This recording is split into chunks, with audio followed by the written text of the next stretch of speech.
5 seconds. Start. மாண்புமிகு தலைவர் அவர்களே, இந்த அவையின் முன் மாண்புமிகு நிதியமைச்சர் அவர்கள் சமர்ப்பித்துள்ள வரவு செலவு திட்டத்தை நான் பொதுவாக ஆதரிக்கிறேன்.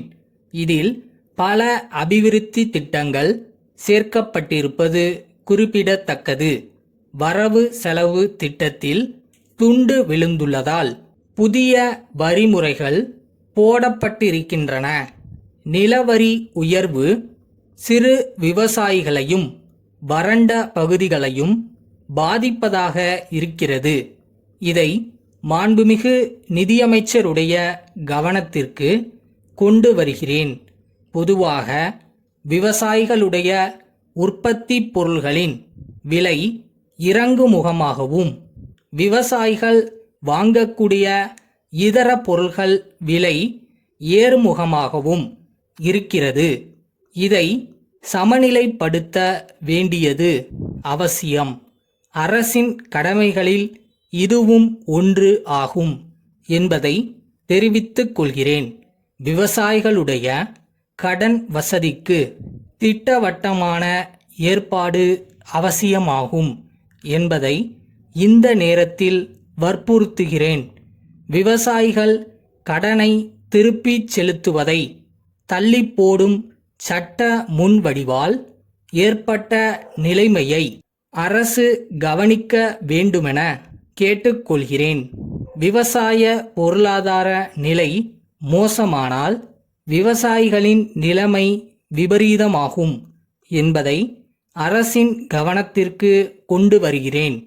கிராமங்களில் கூட்டுறவு வங்கிகள் ஏற்படுத்தி விவசாயிகளுக்கு கஷ்டம் இல்லாமல் விரைவில் கடன் கிடைப்பதற்கு வேண்டிய ஏற்பாடுகள் செய்ய வேண்டியது அவசியம் ஆகும். இது பற்றி அரசு கவனம் செலுத்த வேண்டுமென்று கேட்டுக்கொள்கிறேன்.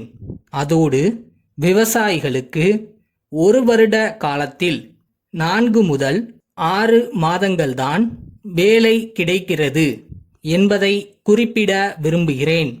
எஞ்சிய மாதங்களில் விவசாயிகளுக்கு சிறு குடிசை தொழில்களை ஏற்படுத்தி கொடுக்க வேண்டும். மேலும் கிராமங்களுக்கு போதிய அளவு மின்சாரம் விஸ்தரிக்கப்பட வேண்டுமென்று கேட்டுக்கொள்கிறேன்.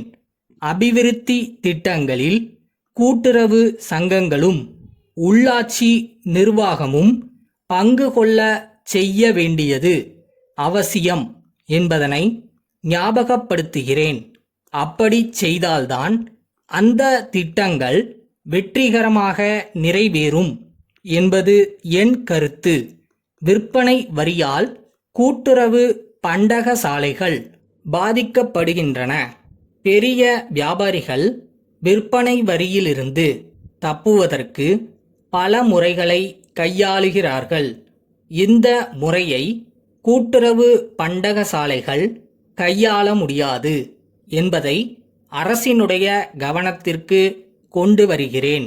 ஆகையால் கூட்டுறவு பண்டகசாலைகளுக்கும் கூட்டுறவு நெசவாளர் உற்பத்தி விற்பனை சங்கங்களுக்கும் விற்பனை வரியிலிருந்து விலக்கு அளிக்க வேண்டும் என்று கேட்டுக்கொள்கிறேன். தேசிய அபிவிருத்தி திட்டத்தின் கீழ் போடப்பட்டுள்ள சாலைகள் பராமரிப்பின்றி சீரழிந்து வருகின்றன. இந்த சாலைகளின் பராமரிப்பை உள்ளாட்சி நிர்வாகம் மேற்கொள்ள வேண்டும் அல்லது அரசு எடுத்து வேறு ஏற்பாடு செய்ய வேண்டும். தேசிய விஸ்தரிப்பு திட்ட வட்டாரத்தில் சாலைகள் போடுவதற்கு கஷ்டமாக இருப்பதால் சில விதிகளை அரசு வகுக்க வேண்டுமென்று கேட்டுக்கொள்கிறேன். ஒரு அமைப்பை ஏற்படுத்தினால் அது அழியாமல் பாதுகாக்க வேண்டும். மும்பை சிவாஜி கூட்டமைப்பிலிருந்து கொல்கத்தா துர்கா கூட்டமைப்பிற்கு எழுதும் கடிதம். அன்புடையீர், நாங்கள் குளிர்பதன பெட்டி தயாரிப்பிலும் விற்பனையிலும் நீண்ட காலமாக ஈடுபட்டிருப்பது தங்களுக்கு நன்கு தெரியும். இப்பொழுது சில இயந்திர நுட்பங்களின் மூலம் இந்த பெட்டிகள் கூடுதல் பயன் அளிக்கும் வகையில் சில மாற்றங்கள் செய்திருக்கிறோம். இதில் பனிக்கட்டி உறையாதபடியும் அமைத்துள்ளோம். கூடுதலாக அறைகள் ஏற்படுத்தப்பட்டு இருப்பதால் பால் போன்ற திரவப் பொருள்கள் ஓர் அறையிலும் இதர காய் கனி போன்ற பொருள்களை வேறு அறைகளிலும் வைத்துக்கொள்ள வசதியாக அமைக்கப்பட்டுள்ளது. இதை பார்வையிட்டவர்கள் இதை விரும்பி வாங்க உற்சாகத்துடன் இருக்கிறார்கள். வாடிக்கையாளர்களுடைய வசதியை கருத்தில் கொண்டு தற்காலிகமாக இவற்றை சலுகை விலையில் விற்க முடிவு செய்துள்ளோம். காலம் கடந்தால் விலையை ஏற்றக்கூடிய வாய்ப்பு உள்ளது. ஆகையால் இவை விரைவில் விற்பனை ஆகும் என்ற நம்பிக்கை எங்களுக்கு ஏற்பட்டுள்ளது. உங்கள் பகுதியில் இந்த புதிய பொருளுக்கு அமோகமான வரவேற்பு இருக்கும் என்று தோன்றுகிறது. உங்கள் தேவைகளை தெரிவித்தால் நாங்கள் அதை கூடிய விரைவில் பூர்த்தி செய்ய முயற்சிப்போம். தங்கள் நம்பிக்கையுள்ள